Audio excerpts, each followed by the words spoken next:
This is Gus Gossert in New York City, and we're rapping with Zeke and Jake Carey of the Flamingos. And fellas, if I can give like a little rundown for the new listeners that we have that just might be tuning in and might not be aware. Like you fellas recorded for the old Chance label, Right. Checker, which is like a division of Chess, Yes. Phillips Records, Polydor, and of course on End Yes. Records. And there was an LP which is probably the biggest selling oldie LP in New York for the Flamingos, which is like the Flamingo Serenade. Right. At That's that right. time. And there's a lot of hardcore collector fans out there, so I'm sure they'll remember like Golden Teardrops and If I Can't Have You and the LP Down the Dusty Road of Hits. True. That you guys had out. Oh. Well, I'm glad to have you, because if I could give you any idea like how many requests come in for Flamingos records, and I'll rap over the air, who would you like who would you like to have on the next original rock and roll shows and so on, or who could we have up on the station to do interviews with, and what could we do a special little mini concert of any particular evening with what group? It comes out in the top 3. The Flamingos are always there ever since I've been on the air in New York. Well, that's great to hear. That's wonderful. Well, they love it. It means we're something like a bad penny, huh? We always show up. Always show up. Always show up for sure. Now, when again to lay a foundation, let me Jacob, let me wrap with you a second. Mm-hmm. To go back when the Flamingos first got together, and maybe what happened at the time. Remember when you got together to do your first record, which we have the record here, which we'll play a little later, and I guess that brings back memories just looking at the damn thing on the old Parrot label. Right? The old Parrot label. I'm Yours, and of course the flip was Kokomo. Yes. At the same time. Very memorable. Aside from the pipe, Jake. Aside from the pipe. Yeah. Whenever when you were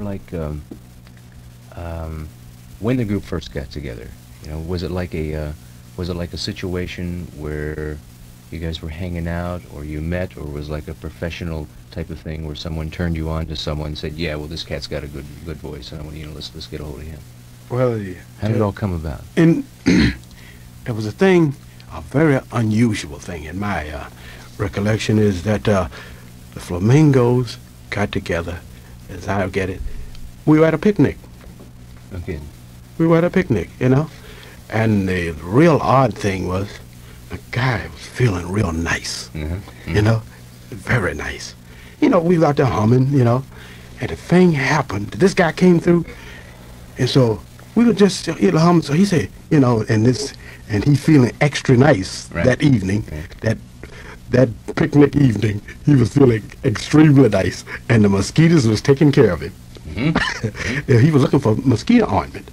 And so, but it happened so that this guy, he was humming, and his ears caught this sound. This guy said, "Hey man, go ahead." He said, let me hear you do something." And so, we being kids, looked at him. Where did he come from? And so, but it was one guy in the group. We called his name. He was the manager at that time. It's Fletcher Weatherspoon. He said, "Man, go ahead. You can never tell. You can never tell who's who." And so it just happened that this guy said, "I know someone." He said who has a nightclub, and even in his I say a little inebriated state, he still was conscious enough to say, "I know someone. I'm gonna call you tonight." We appeared on a show that nobody showed up but us, on a talent show. Where was this at? In Chicago. Up in Chicago. And it was, I think it was 19, and I think it was the latter part of 1952. Son of a gun. And nobody else showed on the show but us. We had to win. and so it looked like, and so that evening, so like after when we appeared on that Thursday night show, it happened that that it turned out that way, that that the fate had it so that there would be no contestants, so we had to win. So, but then it happened that the people enjoyed us. This guy said, "Come back." He said, "I want y'all to come back on a Friday night when the crowd is larger." And the people, they liked us, what we did. With in our little white buck shoes and our little towel shirt, that we'd all took our little dimes and nickels to buy. But it's the thing of they enjoyed this. So it was a guy sitting out in the audience. And that's from there. He said, "Hey man, y'all want to be in show business?" Hey, does ducks like water? So, He came up to you and that's said it. So and that's it. And then Zeke, do you remember like from there what happened? Whenever after you met who was the fellow in the audience that came up? The fellow in the audience name was he was a scout for one of the local agents called King Booking Agency. It was headed by a fellow named Ralph Leon, and he introduced us to Leon, and Leon recognized a certain quality within the sound.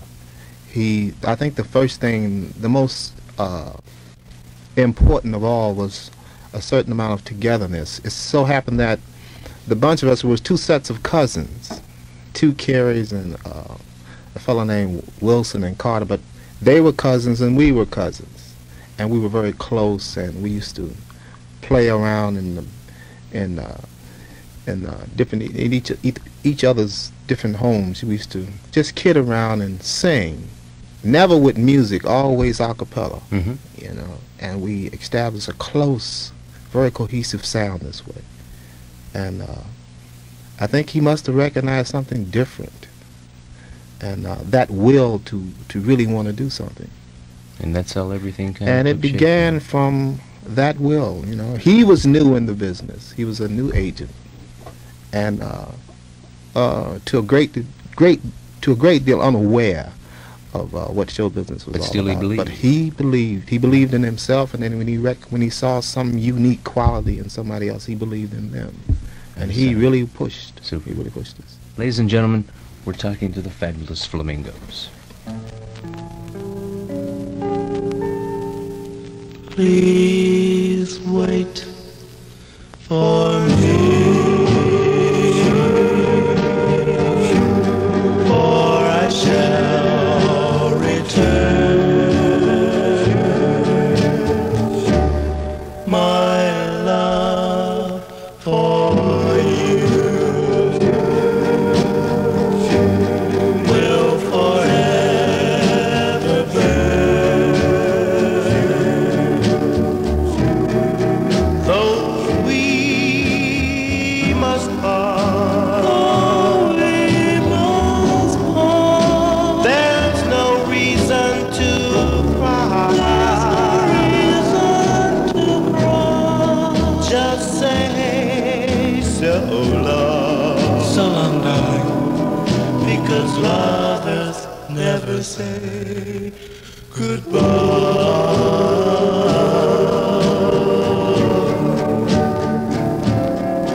I love you, my darling, more than life itself. I will try to hurt you, for I'd only be hurting myself. Just kiss me, dear, and hold me tight.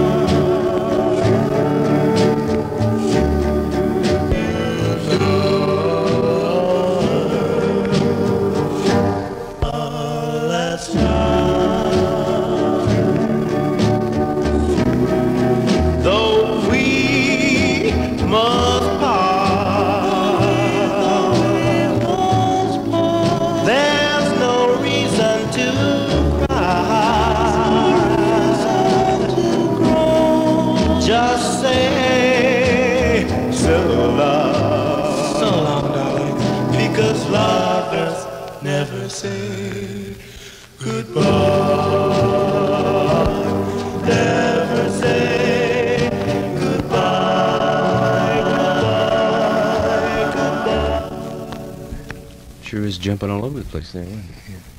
This is Gus Gossert from WPIX-FM in New York City, and we're talking with Zeke and Jake Carey of the Flamingos right now. You know, if I can, like, let's update a point like to the last few years. you know, and skip by the 50s, and then we'll jump back and jump right into the 50s again. Right. But like lately, you fellows have been touring and playing different gigs across the United States. Is that correct? Right. Yes. And what's been, how's like, when you play a place, like if you've been in San Francisco or Los Angeles or Detroit or Chicago or somewhere in the Midwest or the South, what's happening? What's the response in other cities, like beside New York City, to that, what I call like that New York sound that would happen the biggest here in this particular city? What's the response among the people across the country? Well, let me say this, Gus. What the let's say, the response to ballads, which are so very popular here, is just great if they're properly placed. Mm-hmm. When you do a show, naturally, if you go up and do a bunch of ballads, you know, and it's going to be pretty much a drag for Mm-hmm. whoever's listening. Back in the 60s, I don't know if you remember, well, I know you remember the dance, the Boogaloo. Mm-hmm. Well, that came from the from the routines of the Flamingos.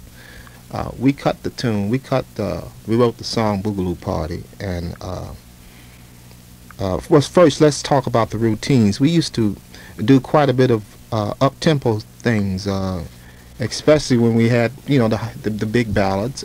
We used to do the up-tempo things so that when we came behind them to do one of our hits, you know, we would get undivided attention, let's say.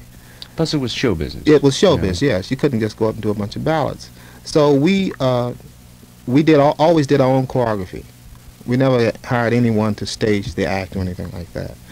So in our routines, we came up with this this movement, and it first started out with steps, and then it used to be an extra action within the heads that we used to do with the dance, with the routine. Mm-hmm.